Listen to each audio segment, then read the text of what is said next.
Alright, so let's start talking about Mendel's experiments. तो ये Mendel ने क्या किया, कौन से एक्सपेरिमेंट्स किए, कैसे उसने रूल्स ऑफ इनहेरिटेंस और ट्रेड्स एस्टैब्लिश किए, वो हम देखते हैं। So Mendel used a number of contrasting visible characters of garden peas, round wrinkle seeds, tall short plants, white violet flowers and so on. So basically उसने क्या किया, Mendel ने कुछ एक्सपेरिमेंट्स किए, राइट? अभी ये जो एक्सपेरिमेंट्स थे वो उसने किस पर किए, पी प्लांट पे किए, right? So he took the pea plant, right? So rules for the inheritance of traits, इसमें मेंडल का काफी कंट्रीब्यूशन रहा। और ये जो रूल्स थे फॉर इनहेरिटेंस ये रिलेटेड थे एक फैक्ट में कि फादर और मदर दोनों कंट्रीब्यूट करते हैं, दोनों में से किसी का भी ट्रेट आ सकता है, इट कैन बी पैटर्नल और मैटरनल। और ये ईच ट्रेट के दो वर्जन होते हैं, मतलब मदर का वर्जन होता है और फादर का वर्जन होता है। तो कौन सा ट्रेट रिफ्लेक्ट करेगा चाइल्ड, वो किस पे डिपेंड करता है, तो वो डिपेंड करता है रूल्स ऑफ इनहेरिटेंस पे। और वो रूल्स ऑफ इनहेरिटेंस में मेंडल का काफी कंट्रीब्यूशन था। उसने वर्कआउट किया कि ये पूरा एक एक्सपेरिमेंट्स के through. For that experiment he took a P plant. अभी फर्स्ट क्वेश्चन है कि क्यों पी प्लांट, दूसरा कोई प्लांट क्यों नहीं भाई? सो उसने कुछ चीजें देखी पी प्लांट में। He saw a lot of different features in the same plant. तो कैसे कैसे फीचर्स थे? राउंड एंड रिंकल सीड्स, एक ही प्लांट में राउंड सीड्स थे और रिंकल सीड्स थे। फिर टॉल भी थे और शॉर्ट प्लांट्स भी थे। फिर कुछ प्लांट्स ऐसे थे जिसमें व्हाइट फ्लावर्स थे और कुछ प्लांट्स ऐसे थे जिसमें वायलेट फ्लावर्स थे एंड सो ऑन। सो उसको लगा कि ये एक ही प्लांट है जिसमें काफी सारे फीचर्स हैं, तो हमें अच्छे से स्टडी करने को मिलेगा, right? So he basically predicted 7 main contrasting characters in it. So short life cycle, इसके अलावा भी कुछ हैं उसने जो देखा। शॉर्ट लाइफ साइकिल, उसका जो पी प्लांट है ना, उसका लाइफ साइकिल बहुत शॉर्ट है, तो अगर उस पर एक्सपेरिमेंट करेगा तो उसको ऐसा लगा कि हाँ, अगर मैं इस पे एक्सपेरिमेंट करूंगा तो मुझे जल्दी रिजल्ट मिल जाएंगे, ऐसे। So short life cycle. Then easily available, pea plant बहुत इजीली अवेलेबल होते थे। फिर वो एनुअल हर्ब था, मींस पूरे टाइम जब भी, ऐसा सीजनल नहीं है ये, राइट? तो एनुअल हर्ब था। Then it doesn't require much care, so वो बहुत हैंडी होता था ये पी प्लांट, उसको ज्यादा केयर की जरूरत नहीं पड़ती थी, मतलब एक्सपेरिमेंट में थोड़ी आसानी होगी। And it produces a large number of seeds. In fact उसकी जो प्रोजेनी है वो बहुत ज्यादा हाई नंबर्स में होती थी। सो ये कुछ रीजंस थे जिसके लिए उसने पी प्लांट सिलेक्ट किया एक्सपेरिमेंट्स करने के लिए। So now, in the first place, there were no halfway characteristics in this first generation of F1 progeny. तो ये जो first generation है उसको F1 progeny कहेंगे। Progeny का मतलब आपको पता है कि babies of plants, okay? Plants और human, उसको botanical language में progeny कहेंगे। So उसने क्या किया, उसने क्रॉस किया, राइट? क्रॉसिंग किया दो प्लांट्स में। क्रॉसिंग का मतलब क्या है कि डेलिबरेटली उसको ब्रीड करना दो प्लांट को, right?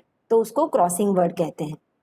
So in the first place जब उसने क्रॉस किया तो there were no halfway characteristics in this first generation, that is F1 progeny.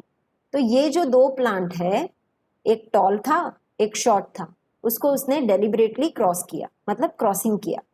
तो टॉल को उसने दिया नाम TT। क्यों? क्योंकि हमें पता है क्रोमोसोम 2 होते हैं ना हर एक में, तो उसने उसको कैपिटल TT नाम दिया। और जो शॉर्ट प्लांट था उसको उसने स्मॉल TT नाम दिया। इन दोनों को क्रॉस करने से एक प्रोजेनी हुई जिसको उसने नाम दिया F1 प्रोजेनी। सो उसमें ही found that no medium height plants, उसमें कोई मीडियम हाइट प्लांट्स नहीं थे, ऑल प्लांट्स वर टॉल।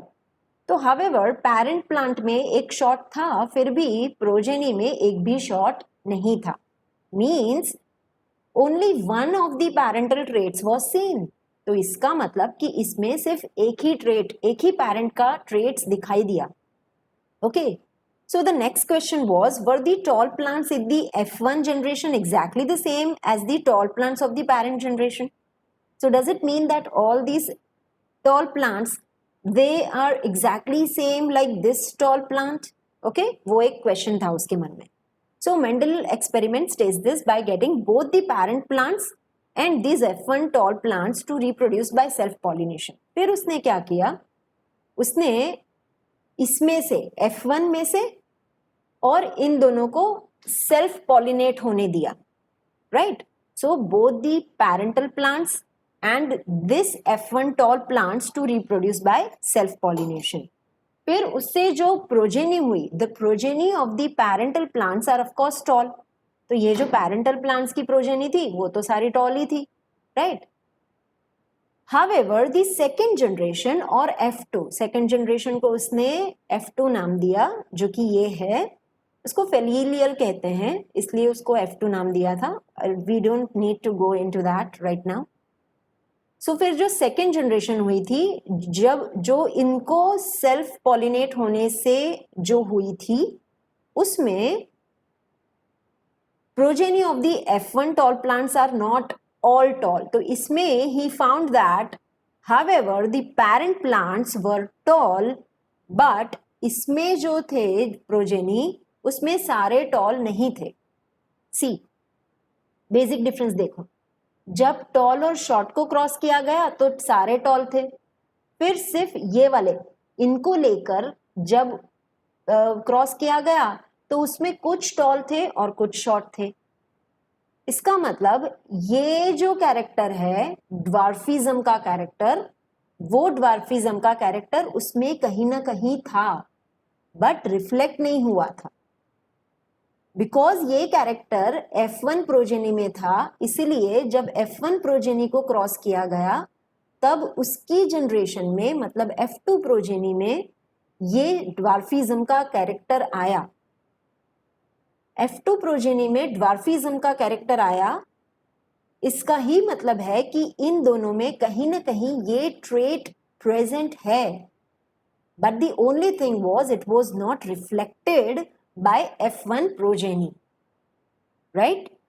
इसका मतलब कि ऐसा नहीं होता कि जब just because we don't reflect the characters, तो हमें जैसे आपके नाना नानी के कैरेक्टर्स आपके मम्मी में कुछ होंगे, कुछ नहीं भी होंगे, बट हो सकता है कि कुछ कैरेक्टर्स आप में आए, क्योंकि वो कैरेक्टर्स तो होते ही हैं. It's just that they don't get reflected. Okay, इस तरह से. So, both the tallness and shortness traits were inherited in F1 plants. तो इनमें inherited तो होते ही होंगे, shortness भी होगा और length भी होगी, tallness भी होगा, right? But only the tallness trait was expressed. So, in F1, however, there were two traits present, tallness and shortness, but the trait which was expressed or which was reflected by F1 progeny was only tallness. So, this led Mendel to propose that two copies of factor controlling traits are present in sexually reproducing organism. तो दोनों के trait present होते हैं, and these two may be identical or may be different. या तो same होंगे या तो different होंगे. A pattern of inheritance can be worked out with this assumption. तो इस तरह से एक पैटर्न कंटिन्यू कर सकते हैं, राइट? नाउ अगर हम इस एक्सप्लेनेशन की बात करें तो पहले तो मैं आपको समझा दूं. देखो, जब यहाँ पे हमने डबल टी लिखा तो इसका मतलब था कि ये इसमें दोनों टॉल, ये पूरा टॉल है. जब ये शॉर्ट है तो ये स्मॉल टी. तो इसका मतलब कि इन दोनों का कॉम्बिनेशन इज दिस प्रोजेनी, इसलिए यहाँ पे कैपिटल टी भी है और स्मॉल टी भी है. बट रिफ्लेक्ट कौन सा हुआ? Capital T, first thing. Second thing, जब इन दोनों को क्रॉसिंग किया गया तो इसका मतलब capital T small T and capital T small T, इन दोनों को क्रॉसिंग किया गया. बट जो सेकेंड जनरेशन हुई उसमें capital T capital T capital T, but ये तो पूरा शॉर्ट हुआ. पूरा शॉर्ट क्या था? ये था. तो इसलिए यहाँ पे दो स्मॉल टी है और यहाँ पे ये पूरा कैपिटल टी, उसमें उसने पाया कि कुछ थोड़ा सा कम हुआ तो टी टी, और ये भी एग्जैक्टली इसके जैसा हुआ, इसलिए इसमें भी कैपिटल टी और स्मॉल टी लिखा उसने। ये जो प्लांट था वो इसके जैसा था, इसलिए कैपिटल टी। ये जो दो प्लांट थे वो F1 प्रोजेनी से मैच हो रहे थे, इसलिए capital T and small T. और ये जो प्लांट था वो शॉर्ट के साथ मैच हो रहा था और इसलिए स्मॉल टी, राइट। तो इस तरह से कुछ पैटर्न उसने देखी। सो in this explanation both capital T and this capital and small t are tall plants, while small t is a short plant. In other words, a single copy of T is enough to make the plant tall. देखो, दोनों T है तो भी toll है, एक single T है फिर भी टॉल है, राइट। तो इसका मतलब कि एक सिंगल टी का होना ही काफी है किसी भी टी प्लांट को टॉल करने में, जबकि अगर उसको शॉर्ट करना है तो दोनों टी स्मॉल ही होने चाहिए। मतलब इसका ये हुआ कि कुछ ट्रेट्स ऐसे होते हैं जो डोमिनेंट होते हैं, वो अकेले ही काफी होते हैं, ठीक है, रिफ्लेक्ट करवाने में। तो ये जो ऐसे ट्रेट्स होते हैं जो अकेले ही काफी होते हैं अपने ट्रेट्स को रिफ्लेक्ट करवाने में, उसको हम डोमिनेंट ट्रेट्स कहते हैं।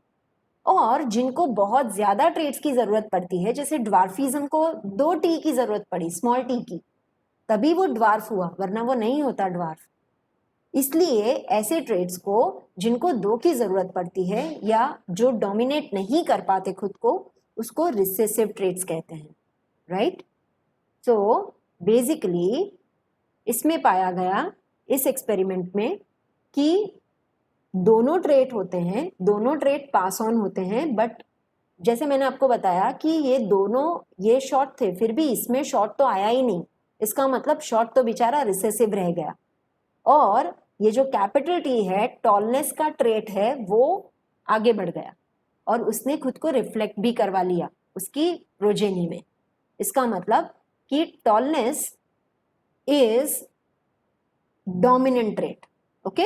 टॉलनेस जो है वो डोमिनेंट ट्रेट है और ड्वार्फनेस जो है वो रिसेसिव ट्रेट है, क्योंकि उसको वो खुद को रिफ्लेक्ट नहीं करवा पाया, राइट। तो ऐसे होते हैं डोमिनेंट ट्रेट और रिसेसिव ट्रेट्स।